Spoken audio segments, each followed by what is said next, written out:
হ্যাঁ, এখন বাজে ঠিক 5:30 আর আমরা বেরিয়ে পড়েছি কালীঘাট মন্দিরের উদ্দেশ্যে। আর এই দেখো আজকে ছিল আমার লুক। তো আমি আর আমার মা বেরিয়ে পড়েছি কালীঘাট মন্দির যাওয়ার উদ্দেশ্যে। তো গিয়ে আমি বাসে উঠে পড়েছি। কালীঘাট মন্দির আমাদের এখান থেকে প্রায় আধ ঘন্টার মতো লাগে আরকি বাসে। তারপরে বাস থেকে নেমে তখন 6:30টার মতো বেজে গিয়েছিল। আসলে বাস আসতেও আমাদের দেরি হয়েছিল। বাসেও দেরি হয়েছিল, 6:30টার মতো বেজে গিয়েছিল। আর কালীঘাট মন্দিরটা তো আমি দেখে অবাক হয়ে গিয়েছি। আগেরবার ১ বছর আগে যখন এসেছিলাম সেই কি মন্দির আর এই এক মন্দির। বাবারে বাবা! এ তো একটা নতুন দৃশ্য যাকে বলে। আর সন্ধ্যাবেলা গিয়ে তো খুব একটা ভালো সিচুয়েশনে পড়েছিলাম। আমার মায়ের মন্দির সেই উপরের স্বর্ণশলাকা। চারিদিক যেন একটা সুন্দর অপরূপ শোভা বহন করছে। আর এই যে নাগমাতার মূর্তি কি সুন্দর ছোট্ট দেখো, এখানেও প্রণাম করেছি। তারপর ওখান থেকে পুজো দিয়ে এসে আমরা সরাসরি আমার অনেক দিনের ইচ্ছে ছিল কালীঘাটের আদিগঙ্গা দেখার। তো ওখান থেকে আমি হেঁটে হেঁটে আসছিলাম আদিগঙ্গার দিকে। আর এই সেই চাঁদ সাদা করে সপ্তডিঙা ভেসে গিয়েছিল সেই আদিগঙ্গার ঘাট।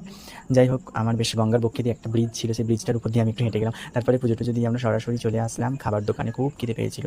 আর খাবার দোকানে আসার আগে এই যে রাস্তাটা, সেই রাস্তা দিয়ে আস্তে আস্তে আমাদের গ্রাস করে ফেলেছিল। তারপর আমরা খাবার দোকানে সরাসরি চলে এসেছিলাম, কচুরি সিঙ্গারা নিয়েছিলাম যেহেতু সন্ধ্যার খাবার। তারপরে খেয়ে টেয়ে বাড়ি আসলাম খুব বৃষ্টির মধ্যে দিয়ে।